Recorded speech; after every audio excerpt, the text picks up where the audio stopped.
Hey guys, welcome back to the channel. So, part one of my interview with 1C Game Studios executive producer Jason Williams and technical producer Daniel Tuseev has went over rather well. And as I said initially, the entire interview is about 2.5 hours, and I've edited it and put it all together pretty well here. And the first part was really cool, and I think the second part's going to be even more interesting. And it's definitely over an hour long. And without further ado, here's part two. So here's my next question. What does it take to create a flight model? And I guess, and the second part of that question is when you're creating a flight model, you know how you can go back and you can watch YouTube videos about a pilot talking about what they thought the plane could do and this and that. Mm. How do you weed and seed through what is real and what is bullshit too, based on something that happened 60, 70 years ago now when you're creating these flight models? Where do you get your data Right. from to pull that off and to be realistic, I guess? Okay. So there's two sides to this. I'll give you a general overview, and then Daniel can talk about the technical side of things more. Basically, that's exactly right. We have to weed through the anecdotal evidence. We have to weed through history books. We have to weed through technical manuals. It's not easy because some planes had reputations of doing things that honestly that it was a wives' tale. It was not. It was false. There's a lot of fallacies out there about what planes can do and can't do. There's also reputations of certain planes that are not necessarily accurate. And of course, whenever we're talking about human beings, we're talking about faulty memories. We're talking about biases. We're talking about um, remembering events from many decades ago. So it's not an easy process. Come up with a scientific flight model that matches the history books or matches customers' expectations or perception. The actual building of a flight model, Daniel can talk about more, but I will tell you that not easy to do what we do, and our process for making a flight model is pretty in depth. And I know there are others out there who build flight models, but we have a very talented lead engineer who has developed a process for making these and developed the code to make these. And it's quite a process, and it takes us several months to make a flight model that we're happy with. Even then, there's going to be people who argue that our flight model is wrong or incorrect, or needs more work, etc. So I'll let Daniel talk a little bit about that process because I'll mangle it. But Daniel, why don't you explain kind of what our friend Petrovich does and our engineering team does, and some of the difficulties or challenges we face every time we do it? Yes, of course. So building a realistic flight model contains three general parts.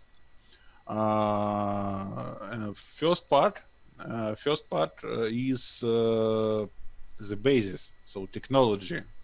So this what can't be done in 1 year, 1 month. This what can't be done in 1 year. It's evolving during years. So this our flight model basis, our flight model technology developed by Andrew Petrovich, our lead engineer, have he have started to evolve his ideas in early after millennia. So it's around 20 years he working on his child this flight model, and this situation is similar, which I have described before about game engine, which is also evolving for many years, and second, because without good basis, if you have no good basis of flight model, you can't do a realization of what you want. So you need have tools. You need to have basic math models which you will be able to adjust to the way which you want. Second part of key to success, yes, is historical research, because without good historical research, you will never know what to do exactly, because there is many controversial data sources about each airplanes. It's fun that years ago, when we have worked on Rise of Light and World War One airplanes, we have thought that, hey, if you will work on World War Two, there will be more sources, and this will be more easier to decide what is correct and what is not, and we will pass this step faster. And what we have now, when we working on World War II airplanes, yes, there is much more sources, much more. When about some of World War One planes, there is just one page of technical description in some cases. For example, in World War Two, you have a wide range of different documents about same airplane. For example, you have some kind of German airplane, and you have description from Germans, you have description from Russians who have captured airplane and investigated it.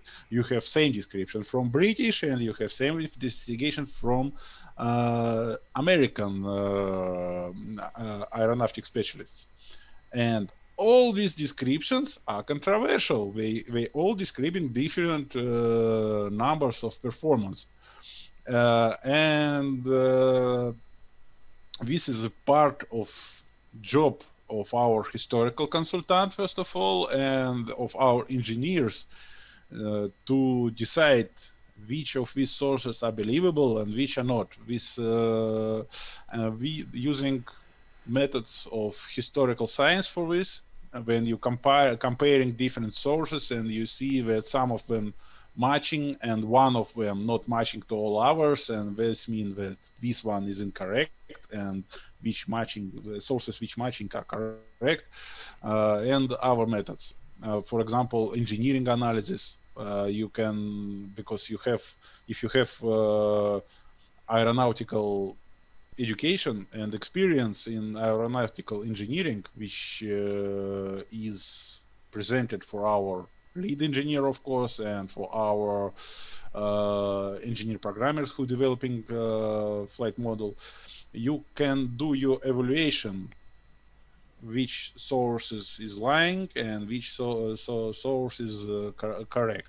So combining all these methods, you came to conclusion which performance value is correct and which is not.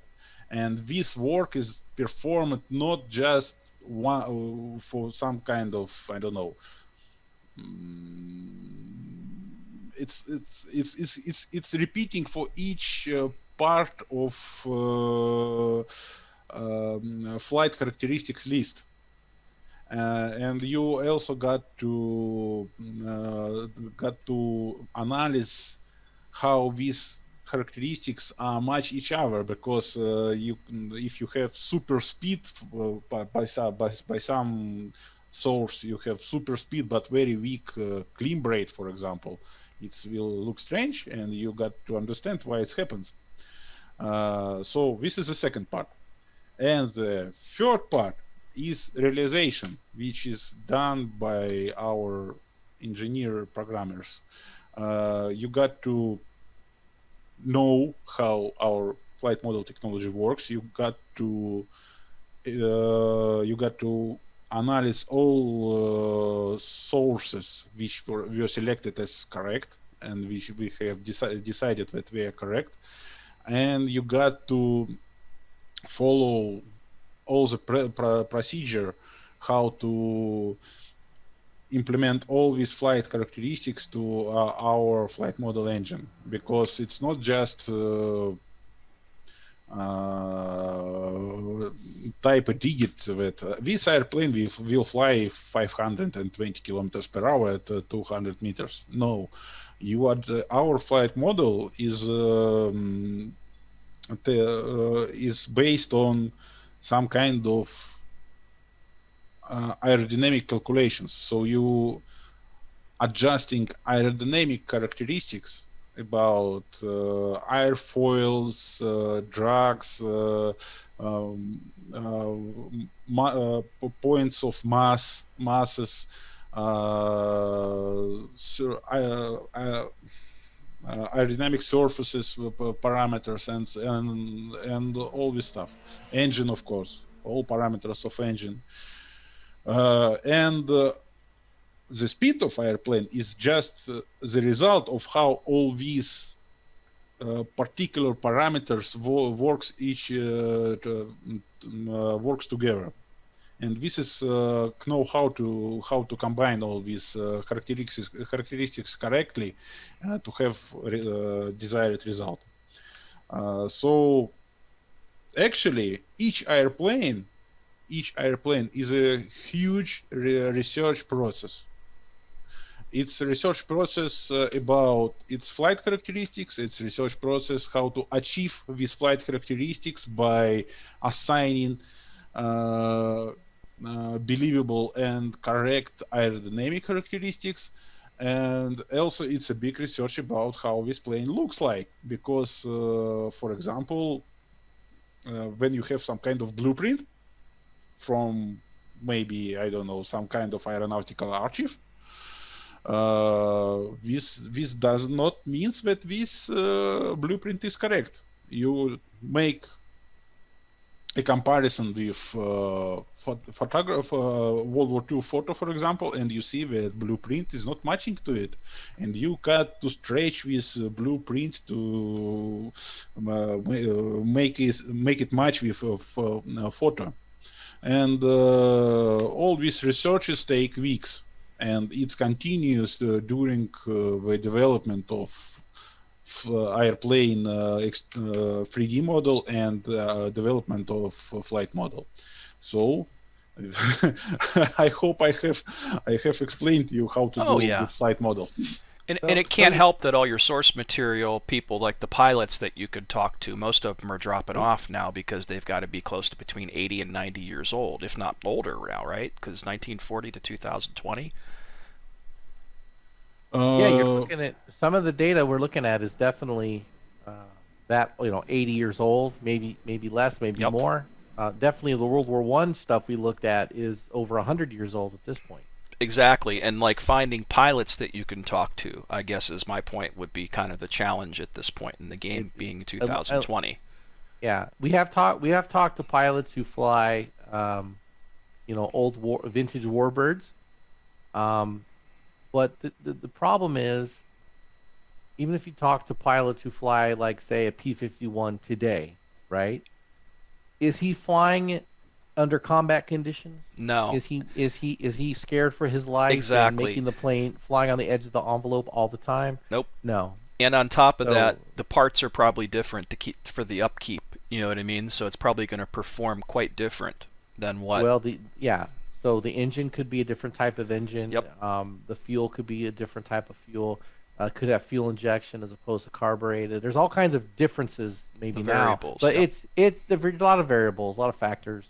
But we try to get the planes to fly and match historical recollections, but sometimes there are going to be differences, and this is the problem that we face. And this is how things get heated in the community, and this is why people call us names and throw stuff at us. But we think that our method of doing things, where, as Daniel says, basically the sum of the parts equal the whole, is a good process, and we stand by our work. Do we always get it right? No. Do we make tweaks later on? Yeah. Is this part of the fun and part of the process? Yeah, it is. But the flight modeling in our products we think are very, very good. And Petrovich, our lead engineer, is a real pilot, a licensed pilot, an aerobatic pilot, a champion hang glider pilot, and somebody who really does understand uh, flying. Does he have every single aspect of our flight modeling figured out or perfected? No, and that's why we will continue to work on them. Well, that's the nice So, thing about an evolving product like you guys have too in these days. Like, this is like going back to the 90s again. mhm, You bought a boxed product, you paid $50, $60 for it, you got it, you got a couple patches, that was it. that You was know, it. Yeah. Today it's a different landscape, and it's actually better. It's probably the best time to be a flight sim enthusiast because of the way things are today, because all the products that are out there, not just yours, can continue to grow. You know what I Yeah. mean? It's an Uh, ever evolving process. So, for instance, I think I read somewhere the other day that you guys were doing some changes to the existing P-47 or yeah, something. that's correct. Yeah, because like people were crying about that or something, right? Well, So, no, people have cried about it, but we've tried to follow the information that we have on it. And some people like to. There are people in the community that like to embarrass us and make videos that make us look stupid. Literally try to basically threaten to destroy us if we don't, well, there's shitty people everywhere. change You to. I can't know bend to to them. to change to change an aircraft to more their liking. But we take a long-term approach to where if information presents itself or we have an opportunity to build an additional variant of the particular plane in question, like the P-47. So we did the D-28 before, which is the bubble top variety, and now we're doing the D-22, which is the Razorback variety. We took this opportunity to review the P-47 aerodynamics and other information that we might have located to tweak the flap performance and to tweak the engine performance. And we're now going to add the high octane gasoline to the P-47 series. So yeah, the plane's going to fly a little bit different. It might be more potent. It might be more lethal. It might be less lethal. Who knows? We'll see how people fly it. But it's part of the fun. It's part of the process of making our flights and products. I would hope that everybody out there who flies our products think that our flight models are believable, are plausible, are close to what history says they were. But are we going to be 100% perfect? No. And neither is any other product on the market. Oh, exactly. I don't think anybody else is going to be 100% on the dot Yeah, either, and you know. this is the same thing will have happened for example, with Yak 9 recently, because when we have developed Yak 9 flight model, we have also corrected Yak 7 flight model because new data have arisen while we have digged for Yak 9 information. One, I want to say one word about about pilot memories and it's useful or not for flight model development. There is a trouble that World War II pilots, when they who still alive or who was alive recently, when you try to talk with him about airplane characteristics which he have flew during the war, and asking him, please tell uh, how your, for example, Lavachkin 5 was in comparison to Messerschmitt, what was advantage or what was disadvantage. He answering you, Lavachkin 5 was pretty good plane. Yeah, it was okay, but this girl in in our regiment was so cute, and he don't care about his airplane. He's remember this girl, and this what he have remained in his memory, not airplane. Yep. Yeah, yeah,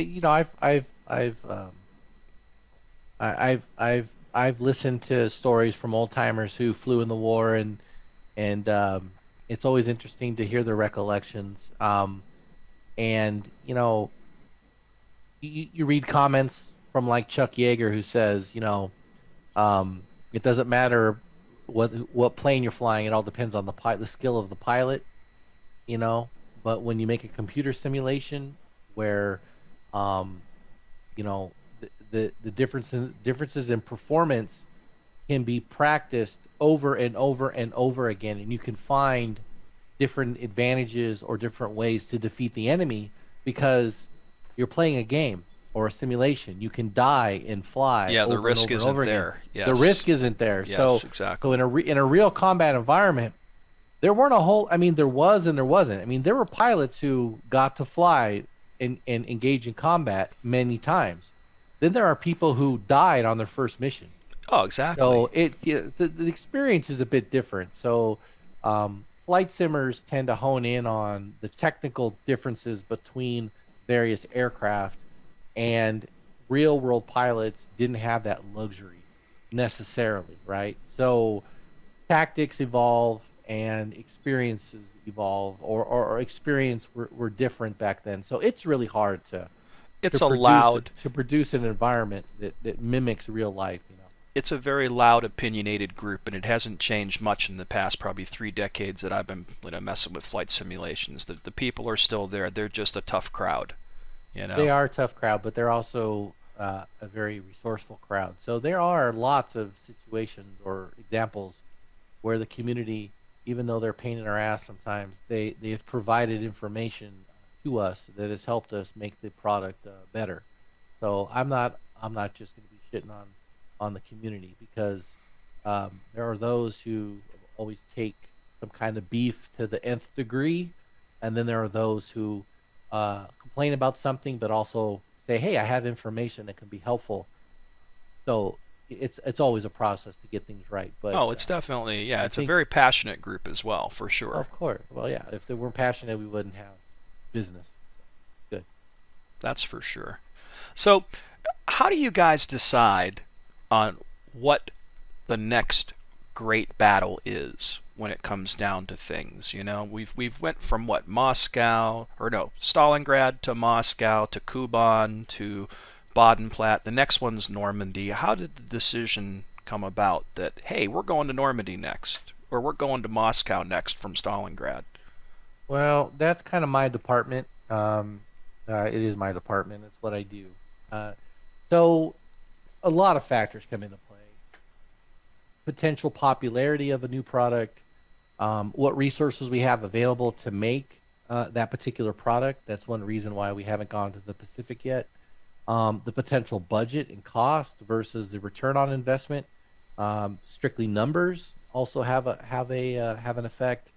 Also, the experience from the user point of view. For instance, I wanted to make Western planes. That's because I knew. Excuse me. Excuse me a second.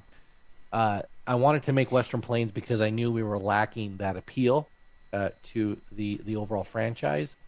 So I wanted to focus on high performance Western and German planes later in the war because I knew they would sell well. I knew that we could build them, and I knew that we could provide an environment that would be interesting to the user.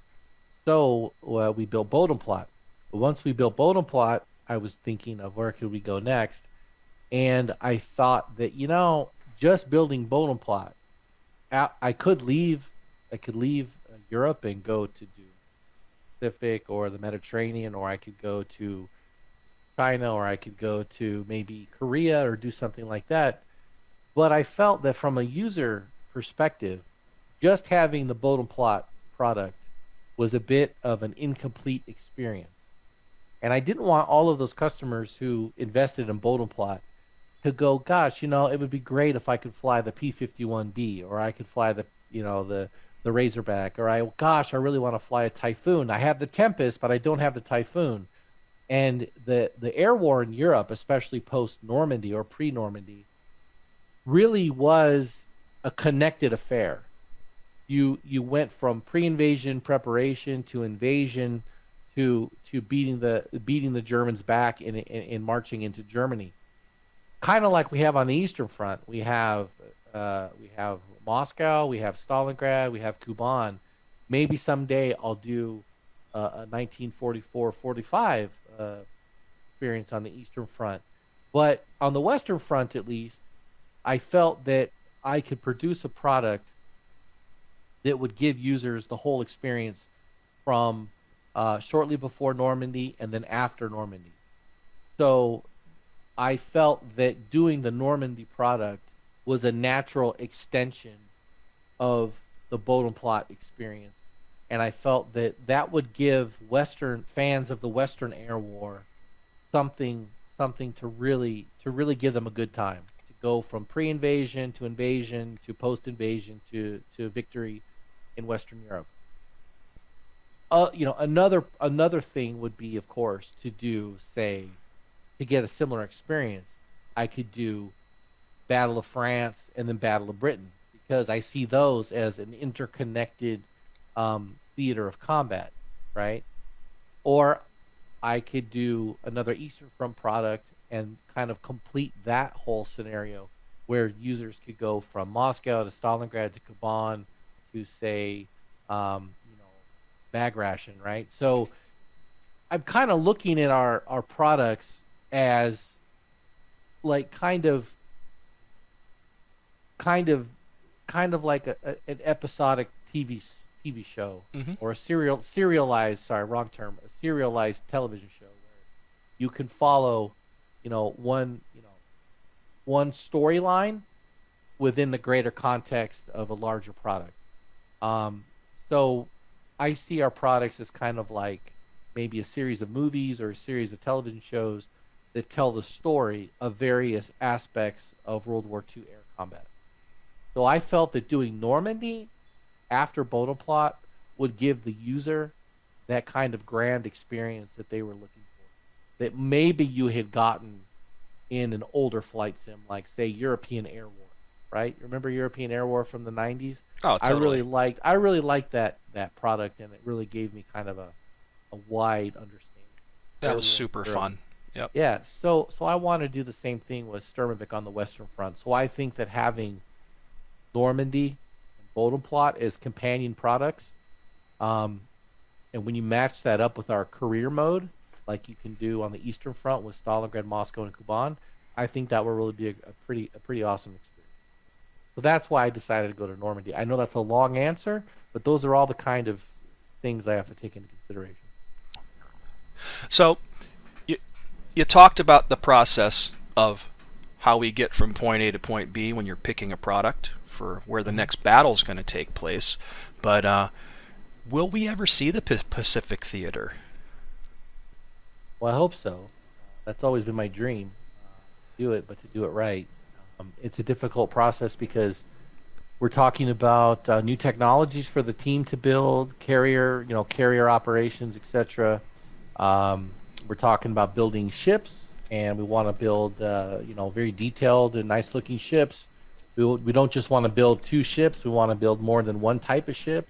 So the opposing navies look realistic. Also, there's different options for going to different land battles, whether it's Guadalcanal or Okinawa. There's all kinds of different options. But the focus of the Pacific would probably be carrier type operations, and that's not an easy nut to crack. Also, as I've talked about many times, building Japanese aircraft is not an easy task, and finding the information necessary to build those planes to our usual standard, both visually and on a technical side of things, is difficult. I know that other teams have built Pacific themed stuff, so it's not impossible. But for our little team, it's a big stretch. And in the beginning, I was gung ho and confident that we could get there by now. But I'm a realist, and I also want to make sure I make smart decisions and I don't accidentally mess up the team or bankrupt us or do something silly. So I'm taking a measured, cautious approach when it comes to doing the Pacific at some point in the future. I don't want to promise it because I can't, but I will just say that my goal of working towards that has not stopped. That's an interesting answer because I I'd always wondered why we hadn't saw more Pacific sims over the years too. If you think about it, there's probably, what is it, like 3-1 for European versus Pacific stuff over the years too. Right. Easily. Yeah. And then, I could build a zero. Daniel will agree with me. There's enough information to build the Mitsubishi A6M Zero. But is there enough to build, the the the Val dive bomber, or Yeah, there's a lot of planes. good luck building the Betty bomber. There's no surviving examples other than one that's broken into a million pieces to a wreck. Right? And there's really not a lot of documentation on how to on what they look like on the inside, so it's difficult. So yeah, I mean, I could build any plane from the external point of view, and that's what some of my competitors do. You can also build a cockpit. Is it 100% accurate? Are our customers going to be more forgiving in that department, or are we going to be locked in a battle, in the public domain over what's the proper looking cockpit for years on end? Right. So it's not the easiest I thing. hadn't considered that. Yeah, that's good to No. know. That kind of explains things and put things into perspective too, because it just never dawned on me that the possibility that didn't exist, that all that data was out there. You think maybe Japanese would have that, you know what I mean? But maybe not. Yeah. Unfortunately, as I've said in previous interviews, I've had people, not sent them, but I've had people who have traveled to Japan who have taken the time to do some research for us at my request, and they have not come up with anything that much beyond what's already publicly available in the West or even Japanese literature. So outside of getting access to every surviving example of Japanese aircraft, which that alone is impossible to do because of the goofy restrictions that museums put on stuff sometimes. Not all the time, but sometimes. Yeah. It's gonna be a challenge to build beyond, say, 4 or 5 or 6 examples of Japanese aircraft.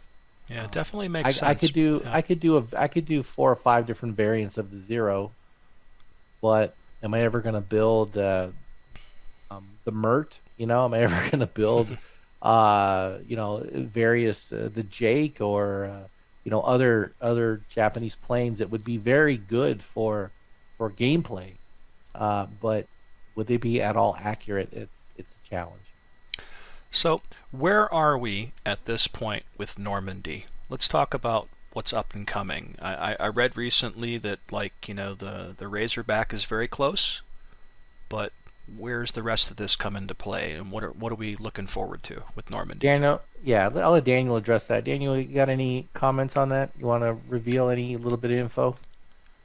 So where we are with Normandy development? Yeah, Uh, and where are we headed? You could talk a little bit about the rest of this year and next year. okay, 1 second. I have my schedule for this. Right. People always So, love to hear about our schedule. in couple of weeks, we will start early access of Normandy, which will be opened by releasing Razorback airplane, available to fly to everyone who have owned the Normandy project. After that, uh, after that, 1 second. So after that, in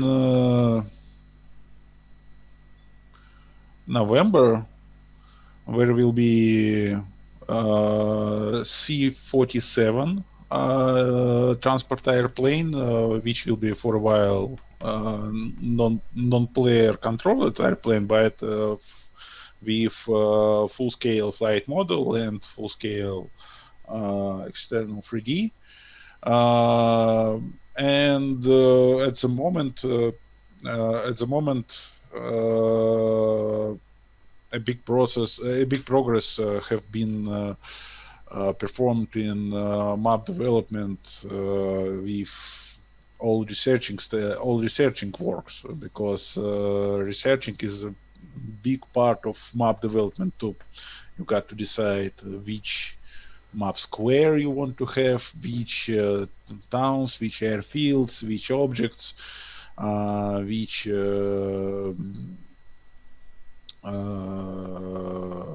how to say, famous objects you want to have on the map. So all this work is completed, and now we ordering these objects to be developed for us, and ourselves we are already working on map development itself.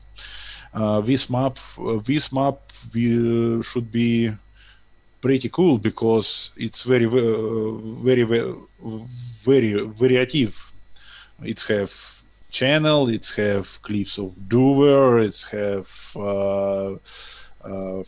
Normandy beaches, it have European terrain, European towns, it have English terrain, English towns, all these cliffs,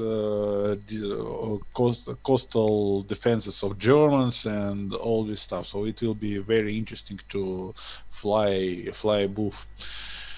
So also this year we will have one German airplanes, and the main volume of new airplanes will be released next year, including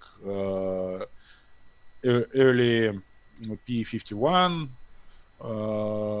and now Focke-Wulf 190, V1 cruise missile, Typhoon, and late Junkers 88. So also early next year, we plan to release first Normandy collector plane, which is Spitfire Mk14. And in the beginning of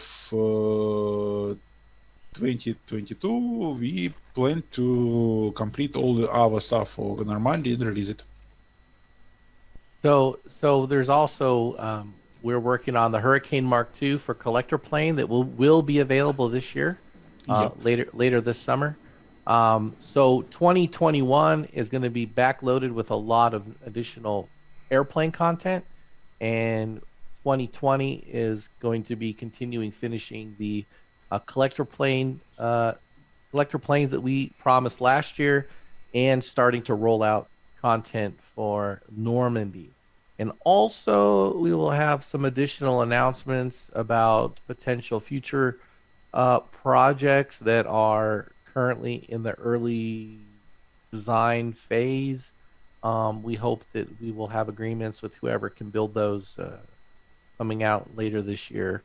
But safe to say, it looks like we're going to be able to make the flak trucks that we originally announced with Tank Crew.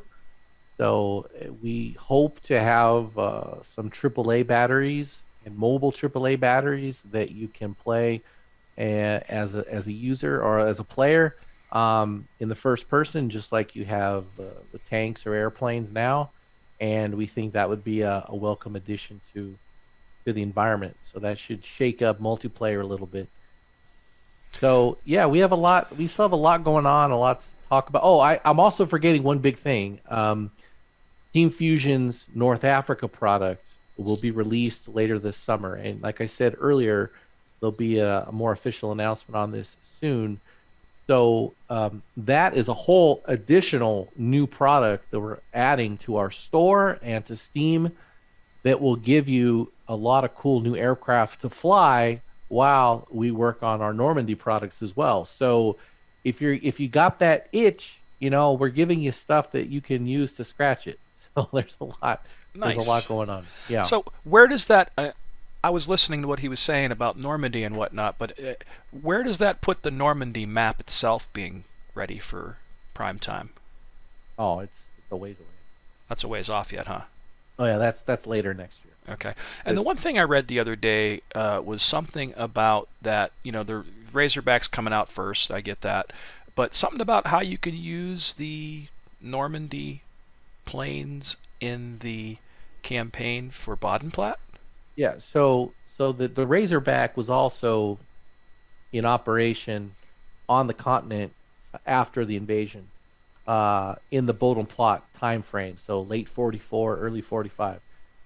It's still a P47D. It's just a slightly different shape for the most part. So some units still had those in operation in the Bodenplatte map time frame.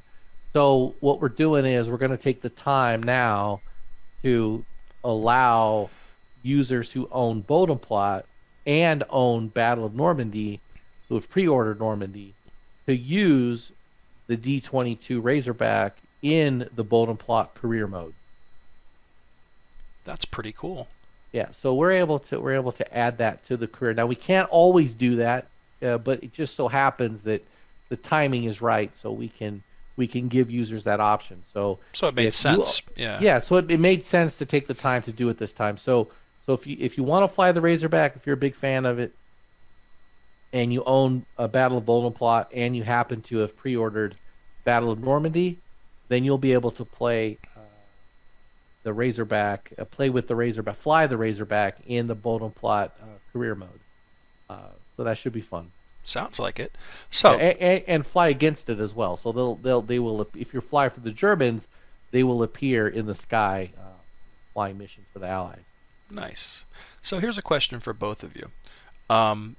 If given an opportunity to create a plane that you've never created before, but you would love to create, what would it be and why? That's a good question. Daniel, I'll let you answer that first. I got to think about mine. You mean World War II or any plane? period? Any plane in a simulation that maybe you've liked in the past or would like to fly again, or never flown in a simulation and want to fly? If talking about World War II, Any me, era. It could be any era. Yep. For me, it will be damn interesting to fly late Soviet airplanes, of course, fighter airplanes, Lavashkin 7 and Yak 3. If we talk about any period, then for me it's damn interesting to try Raptor and the new Russian 5th generation airplane, which is Sukhoi 57. 57. Yeah. Okay. Yeah, that would be fun. Yeah. And as I know, our competitors will not build it because they are afraid about all these FBI, KGB issues. Well, and the other thing about F-22s in general, if we're talking about Raptors, and this goes back to the 90s. Remember in the 90s, Jason, we had every freaking Raptor sim you wanted. You know what I mean? Well, yeah. They weren't realistic, though. But they're educated guesses. Yeah. Yes, exactly. But if they were to make it in the competitor's product, it would blow away everything they have, and then nobody would ever want to play multiplayer ever again, right? Am I right? Well, look, we're talking about top secret stuff. Both, as you know, there was an issue with the F-16. Oh yeah. Somebody getting arrested. Oh yeah. Over there, and look. Let me answer your question first. I had the ability to make a plane that I always wanted to make to a high degree of reality, and that was the Tempest. We made that for Bodenplatte, and that was, I think, a big achievement for us. I love the cockpit. I love the plane. It's super powerful. Its performance is great, and it's a British superstar. So, not that I'm British, but I always liked the Tempest, and I was able to help do the research on that plane, and make it available. When it comes to planes that I'd like to fly that are like never flown before, I'd really like to fly the Helldiver in the Pacific, dive bomb, Japanese plane or ships, and the Helldiver had a very nasty reputation as well for being dangerous to fly. So it's like a Widowmaker, right? Yeah, that's what they say, but I know the pilots supposedly didn't like it. But I think the Helldiver would be an interesting plane to fly in carrier operations in the Pacific. But as far as aircraft that I like to fly, My dad was a B-52 mechanic and volunteer crewman who got to fly over South and North Vietnam, and I'd really like to fly like a linebacker simulation. Uh, would fly. You would bomb North Vietnam, dodge SAMs, and jam the radars, and have that experience. And just learning to fly the B-52D or even a later model B-52 to me would be pretty awesome. There's not a whole lot of bomber sims out there, No, not at all. and I know that Microprose is going to make the B-17 and B-24, so I'm really looking forward to that. I hope someday to have bigger bombers in Sturmovik as well, but it's a big production. So I think if I could fly any plane from history, I think I'd want to fly the B-52D, just because I remember the stories of my dad flying in B-52s. But the Vietnam era, and I know the DCS is going to have like the Crusader and other stuff being built. I would really like to have a Vietnam sim. Oh, me too. That's fully realized, where you could fly ground pounding missions in the south, and then with friendly forces, and then you could fly strategic missions over the north and tangle with MiGs and stuff like that. So And Hueys. I know, yeah, Yes. Hueys. I know you can get some of that in our competitor's product. Kinda. Yeah, but not but really. I like a fully realized environment. But that Oh, it's me a big too. job. It's a big job. So I'm a big fan of Vietnam era stuff as well. So give me the Helldiver in the Pacific and a B-52 over North Vietnam, and that'd be quite a lot of fun. Now, wasn't the Helldiver George Bush Sr.'s plane? No, I was the Avenger.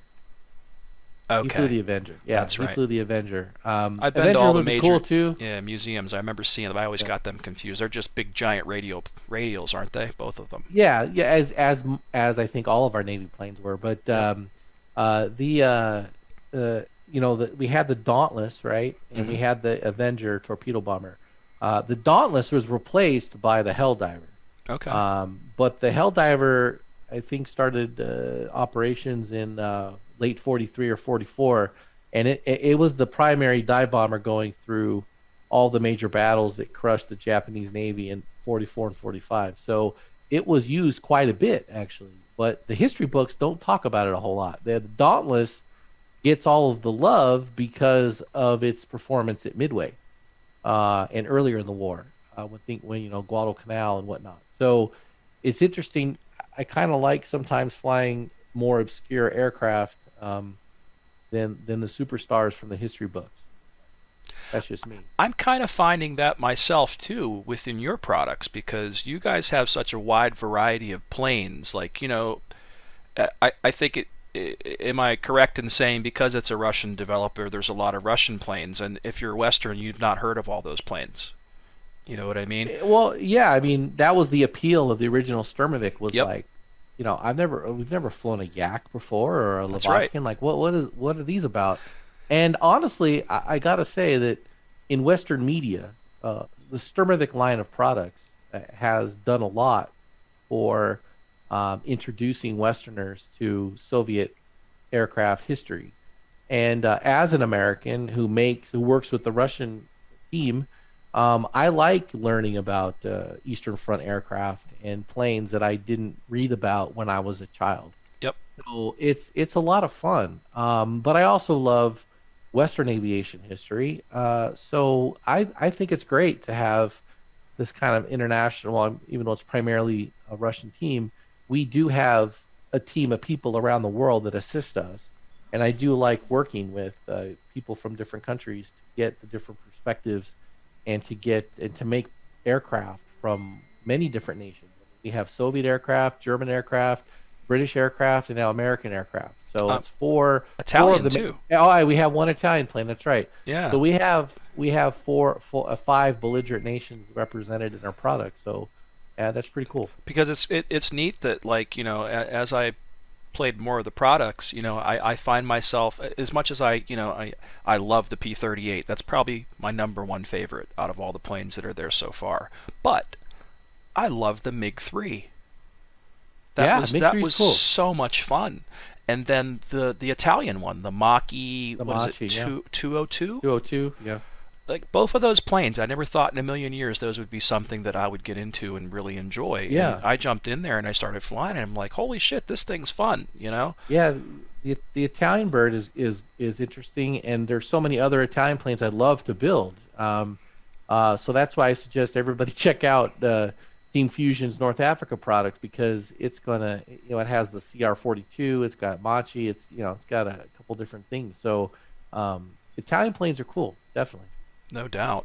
Daniel, what's your favorite plane in Sturmovik? So you will be surprised, but I was on the same page with Rod, and my favorite airplane is MiG-3. Oh, Yeah. no kidding. That's Yeah, fun. and I am trying right now. I am trying to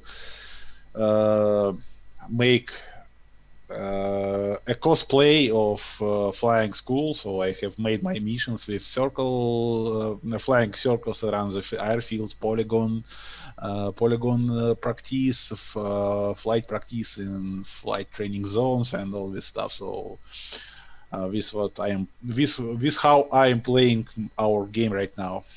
Yeah, that's cool. The Big Three is really a cool looking airplane. It is. It Really really is. I enjoy that. I really enjoyed that plane, and like I and said, that an Italian yeah, plane too. I never yeah, expected to like them. You know. yeah. The Big Three is another one of those planes that you don't really read about in the history books, but it was there early in the war, fighting against all odds in the Luftwaffe, and it was a very interesting plane. So if if if I had to ask, as a new player, how would you suggest a new player get involved online? Because that's the toughest thing, I think, you know. And for me, I've been flying flight sims for 3 decades. I'm really not the best pilot with tactics. No, I could fly, and I fly very well. I can fly without wrecking, but it's just the tactics that I seem to lack. I still yeah, have I'm the that same way. kind of noob-esqueness about my tactics. You think for a guy flying flight sims for 30 years, I would have learned something by now. But with jets, I do pretty damn good. But with World War II planes and World War I planes, man, I'll just drop them out of the air left and right. And if I get three or Yeah. four kills, I've had a great fucking day. You know what I mean? Yeah, I'm the same way. I get my ass handed to me in multiplayer, and when I fly with some of the people I occasionally fly with, they're so much better than me. It's almost embarrassing. And I forget things. I'm getting old. I forget how to do things. Oh, dude, I can't remember what I did And 5 minutes ago half the time. I I'm gonna be know. 50 I this end up, year. I forget. Daniel does the same thing. Like, we test the game to look for bugs, and sometimes we forget what it's like to play as a user. So I forget how to fly with full realism turned on and complex, engine management. I end up relying on the shortcuts for testing purposes, and then I forget how to do things manually. And when I go to fly on a full real server, I'm fumbling about trying to operate my radiators and my prop pitch and my mixture, and I end up, you know, wandering into the sights of an enemy plane and getting shot down in 2 seconds. So it's just ridiculous. But I'm as new for new players, the best thing to do is just go onto the forum and say, hi, I'm a new guy and I'm looking for people to fly with. And the community has all kinds of squads and groups that will welcome you in wholeheartedly and teach you the ropes and get you up and flying. I mean, that's the beauty of flight simming, is that it takes practice. Not something that's success is not something that's easily achieved. And the more friends you make and the more people you fly with, the better you'll get, and you'll have a lot of fun doing it. And that's how I got started. Well, at least that's how I got started in Sturmovik, was flying with other people, because multiplayer had become a thing. And in the 90s, it was a lot of single player stuff, for the most part. And after a few months, it got a little boring. But when you fly with a group of people, you can do this for years, have a lot of fun, and make friends doing it. Yeah, So it's definitely different. for new people, I would just say, hey, introduce yourself and make friends. Yeah, back then all we had was Warbirds and Air Warrior. Yeah, there was some multiplayer, but the complex type of missions weren't there. No, it was just like dogfights. Yeah. Yeah, your co-op, interesting co-op mission really didn't exist, kind of until Sturmovik came along. I know somebody will correct me if I'm wrong. At least that's where Sturmovik really appealed to me, was in the co-op environment. See, the funny thing is, the industry started to fall apart when Stormovik came along. So I think Stormovik was in a great place at the right time. Because if you remember, right around 2001, that's when everything kind of fell apart. 2000 Well, even. that's when commercial combat sims started to become relatively unprofitable because they were Yes, exactly. I've been so saying this for years, and you know who killed it? Falcon 4.0. Yeah, the difficulties with Falcon kind of demonstrated to It potential destroyed the investors industry. That was supposed that to be the golden child, you know what I mean? And it just wasn't, And then well, everything, it didn't help that the source code got released too. yeah. There was lots of other activities that made it difficult for flight sims, but Sturmovik came along at a time where it was kind of the culmination and the penultimate uh, simulation that hit at the right time, didn't have a lot of competition, and was able to be profitable for a number of years that allowed more and more content to be made. Yep. And then after Sturmovik was when we really kind of, after say 2005, 2006 is when we really hit a dearth of new content to play. But in that time, that's when Rise of Flight began. That's when other products began to be worked on. But yeah, there was a period of time where flight sims looked like they were in trouble, Well, I and they think the were. consoles came out. Consoles came out. Console Everybody wanted to play competition, Call of yeah, Duty. You know what I mean? And those the games, well, market changed. it was actually real-time strategy games and console games is what killed flight sims. It's almost like how grunge killed heavy metal in the '80s. You know what I mean? Or late '80s, early '90s. Uh, Well, as a capitalist, I will just say that markets change, people's preferences change, cost of doing business changes, distribution models change. I mean, something's always changing. oh The, yeah. the only thing that remains constant is change, right? Yep. So we've been able to kind of be one of the few companies standing that still do this type of thing, and that's a good thing. But recently, as we know, others are jumping back into the space, so it'll be interesting to see what happens. And we, of course, will make changes to our plans to compete for your money. So we will continue to try to be competitive in this space. I don't see Sturmovik going away anytime soon. No, I don't either. I think you guys are in a good And position. And what most people don't realize, and I don't know if the viewers know this either. We talked a little bit about this offline, but the fact is you're a Russian company essentially, right? And the other guy is essentially a Russian company as well. So the only two guys that lasted through the purge of flight sims, right, are the guys that are over in Russia that are, And the third guy, which is not so realistic, but still a Russian company too. that's true. Yep, yep, Gaijin, yep. Um, So so, it's but interesting, yeah, that like who'd have right. thought? Well, the new player. Well, not that Microsoft's a new player, but the new team that's building Microsoft 2020 is not in America for the most part. Aren't they French or something? Daniel, where are they? Aren't they like Swedish or something? Microsoft Flight Simulator developers, Yeah, the current yeah, ones, Absorbo, whatever surprising, they're. surprisingly they are French, I thought and they were, French. yeah. more surprisingly that actually this team have never done simulation before. If you will look at their portfolio, you will see some kind of, I don't know, Sonic, Supersonic, or something like this about Disney's franchises, but Hmm. not hardcore games. And Yeah, I think that there is some kind of spy story how they have came to a point when they developed this very realistic, of course, flight simulation after no experience before. I think actually this French studio is just an intermediate element of in the chain of They'll hand it development. off at some point to somebody else in Microsoft, I think. Yeah, very Yeah. good chance. Well, I mean, I don't know. I've read different things. I don't know the whole story, but what I see them doing, I like. It's very I cool. mean, I've seen it Um, firsthand. It's beautiful, but it's just civilian flight simulation.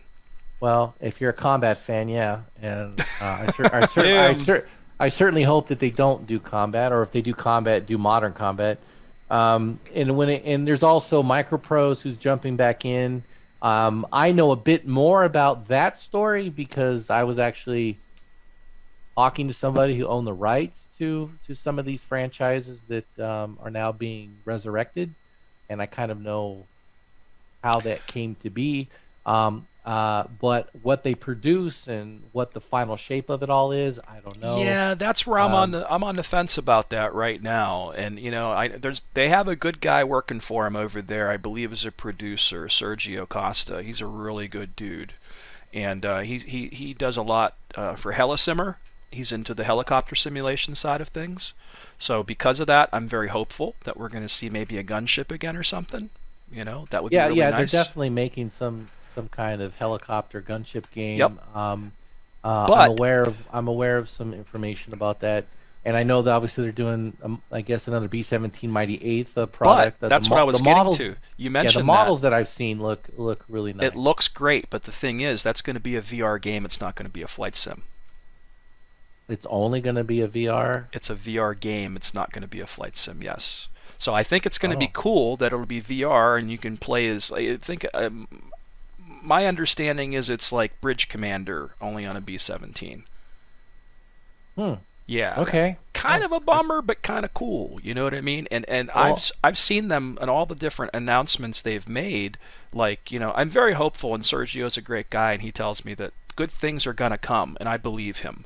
But okay. all the things I've seen so far really have been underwhelming. Like it's just a bunch of strategy games by a bunch of smaller developers that none of them really appeal to me. The Pacific one looks kind of cool, you know what I mean? But like I don't know. I think they should Well, have let off with a stronger, announcement. no, no, no. It's well, okay. I won't critique what they've done or said so far, but I will say that the guys at Dry Dock are a good group of guys, and I've talked to them about various things, and I hope that their Pacific strategy game that they're developing gets Oh, completed that one because looks it really looks like good. a lot of fun. Yeah. Yeah, that one of those As guys far as reached what out to me. Yeah. as far as what Microprose is doing, I want them to make cool stuff because it's good for the Its hobby. competition's good for Yeah, everybody. Yes, uh, exactly.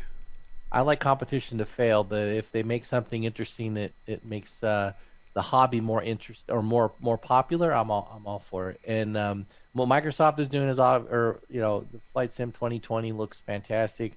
Also, I gotta say the sleeper hit here is going to be what Team Fusion's doing with North Africa. I've Again, been following those beta uh, updates on the various Facebook groups, and it does it's look gonna interesting. it's gonna scratch an itch that this community has been asking for a long time. I'm hoping that everything goes smooth with its launch and everybody who owns our Sturmovik goes and buys North Africa. And again, that's not the official name. The name is going to be released very soon. So the official name will be out there and we could talk about it more freely. But I hope that everybody who owns a Battle of Stalingrad product or Great Battles product will go and buy what they're doing because that will allow them to make more and more products. Again, it's all about allowing us to make more stuff. Tank Crew. Yeah. So where are we at with Tank Crew? Daniel, you want to address what we're working on? Uh, we in just one step before releasing last tank of this project, and most of features we have promised to develop for these projects are done. Actually, this project in final this project is quite unique because it's provide you experience which you have never received before in any other projects by uh, be inhabitant of tank interior. Mhm. So and also it provides realistic physics, realistic weaponry, all the stuff. Plus, were two very interesting historical campaigns which show you not how movies and fun stories tells you about Prokhorovka battle, but how it was in real life. Uh, and so you will all this you will have in couple of weeks, and it's almost finished, but it's not. It will, as all our previous projects, it's finished, but will be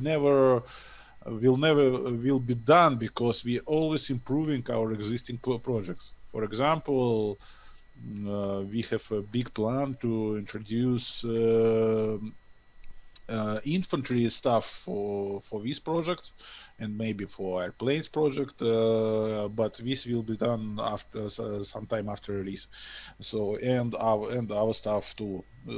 So for me, it's very cool experience, very interesting. I have learned many new things about World War II history while developing this project. It was very cool to communicate and interact with our partners from digital forms. Very interesting and very how to say uh, we very love what we're doing, and this why it's very interesting to discuss with them different things.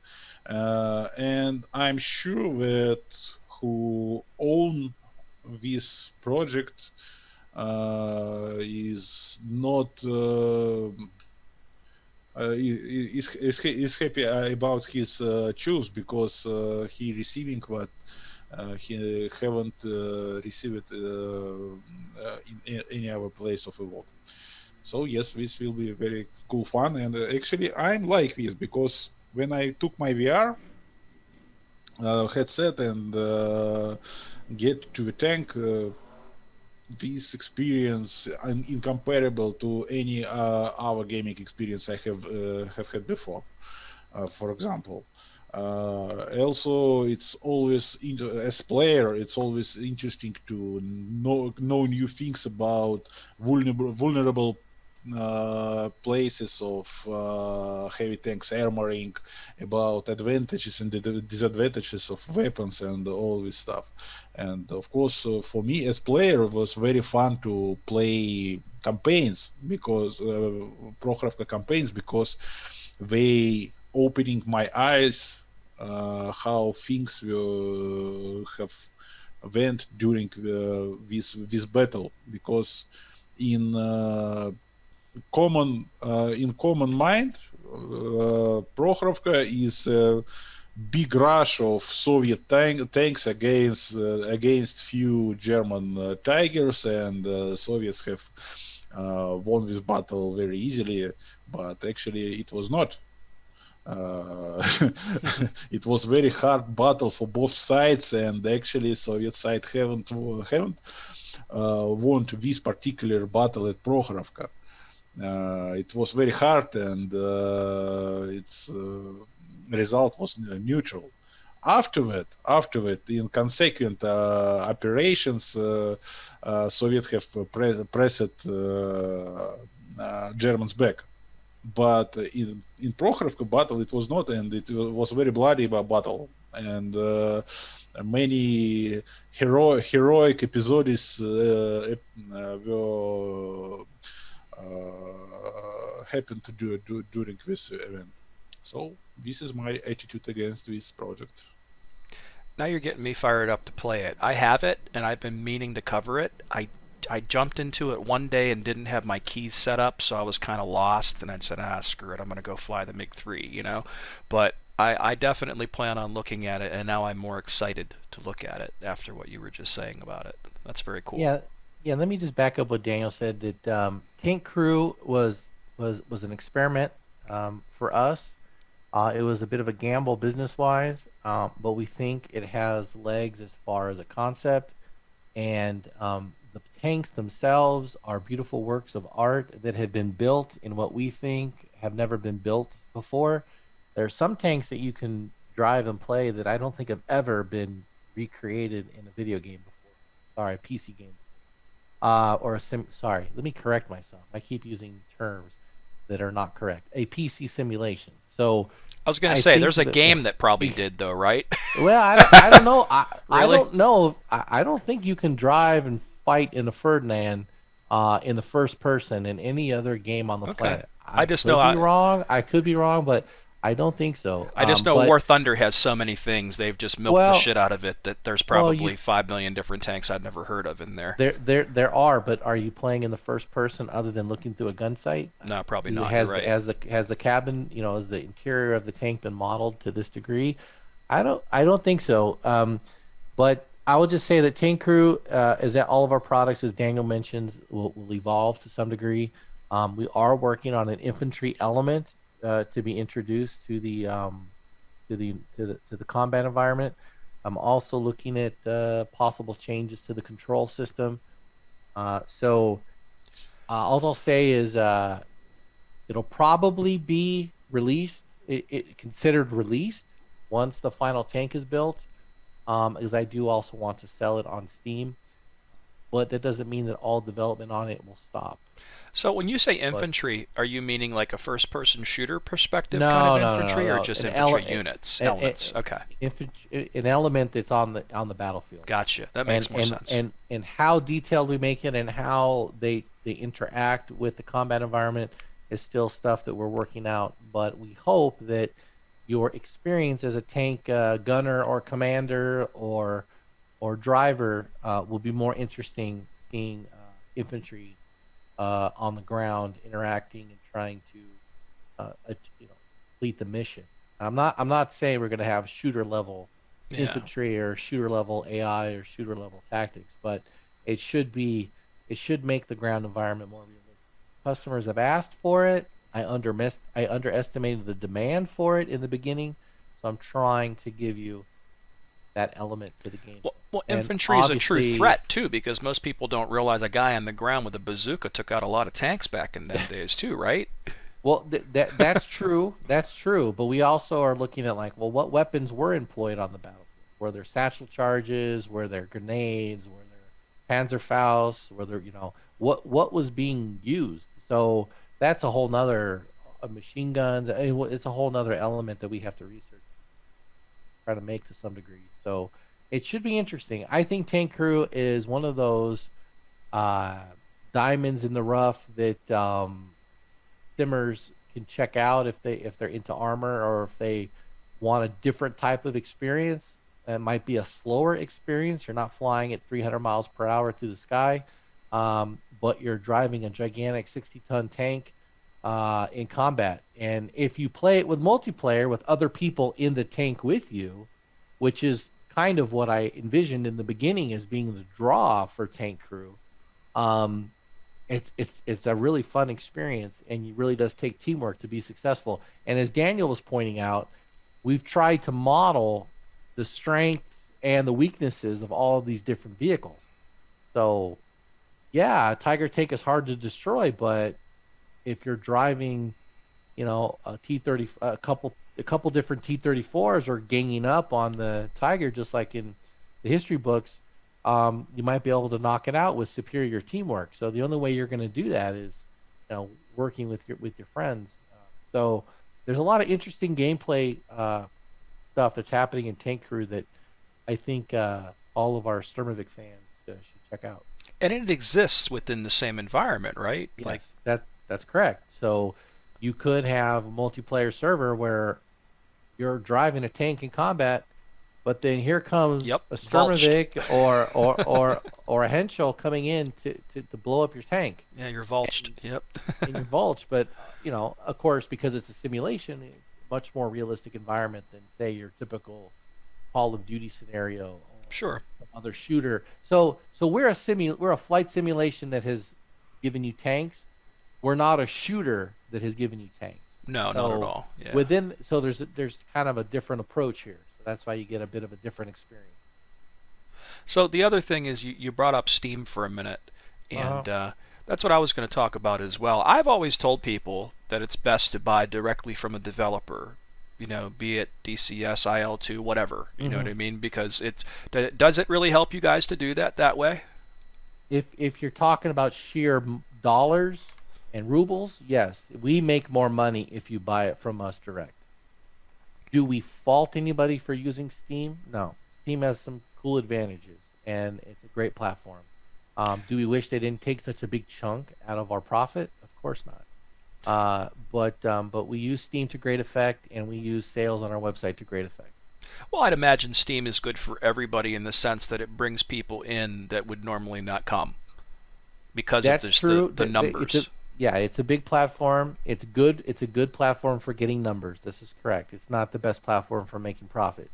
When it comes to profit, our website is the best place to go. And I know there's other marketplaces now and other places you can go, but integrating with those are not always the easiest thing. So right now we rely on our website, and we rely on 99% of our sales or more. Awesome. Well, I want to thank you guys for taking the time out today to sit with me and go through this. I think the viewers are going to find this very entertaining, and we've learned a lot of cool stuff about what's going on, where you've came from, where you're going. So we definitely got to get together and do this again sometime. Yeah, thank you, Rod. It's been fun to watch your YouTube channel and covering. I have to check folks like you because I can't possibly follow everything that's happening in the industry. So going to a news feed like you do, where you talk about the different developments with all the different developers, it's very helpful. So I appreciate it. Thanks. I try because nobody else is really doing that. And I used to do the thing for the All Games Network, which was a weekly 1-hour show called Combat Reporter Live, and we had like a news section we would do. It was all broken up like a show. 5 minutes for news, talk a little bit, take a commercial break, go into the first guest, take a commercial break, go into the final 15-minute segment, out the door. So I've noticed nobody's really doing that. So I do try to cover a little bit of everything. And I'll tell you what, that's probably been the most popular thing for my channel is the Flight Sim News right now. Oh, that's cool. Yeah. Yeah, no, there's definitely a lack of media coverage of our products. Well, I try to cover it all. And anytime I see it's been hard to get attention from anybody. So the fact that you cover us, we certainly appreciate it. And along with a few other sites. Yeah, you got good stuff going on, and that's the key thing. So Cool. Definitely thanks for coming, and keep an eye on the channel. You got it. And Daniel, do you have anything else to say before we go? For me, it was very nice to meet with Rod, and it was very interesting talk. And thank you everyone who have listened for it. Yeah, definitely. Well, thank you for Rod. staying We up late, appreciate it. Daniel. That's awesome. So I'm sure the Part of viewers my will job. appreciate it. Yep. Part of my job and part of my fun too. Right on. Thank you again, Rod. Appreciate the opportunity. Alrighty. Alright, guys. That was fantastic. That was such an awesome good time with Jason and Daniel, and I hope to do more stuff like this. This is kind of my element. This is where I'm comfortable doing interviews with the developers and talking shop with these guys. So look forward to a lot more of that kind of stuff on the channel here in the future. But what I wanted to say as well is we recorded this, I believe it was Sunday night.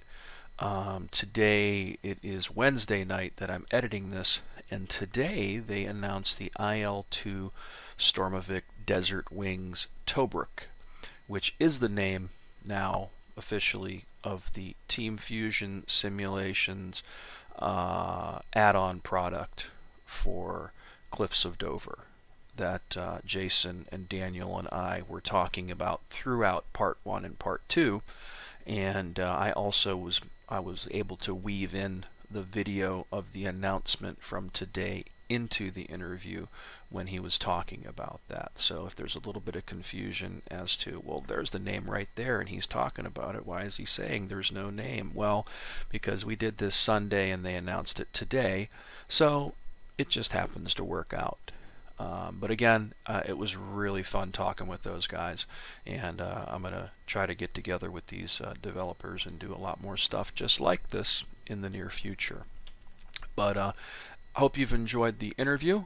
I had a great deal of fun with those guys, and I hope you enjoy the content. And again, look forward to more of that. So as always, thanks for watching. Please subscribe to the channel. Feel free to hit that like button. And until next time, guys.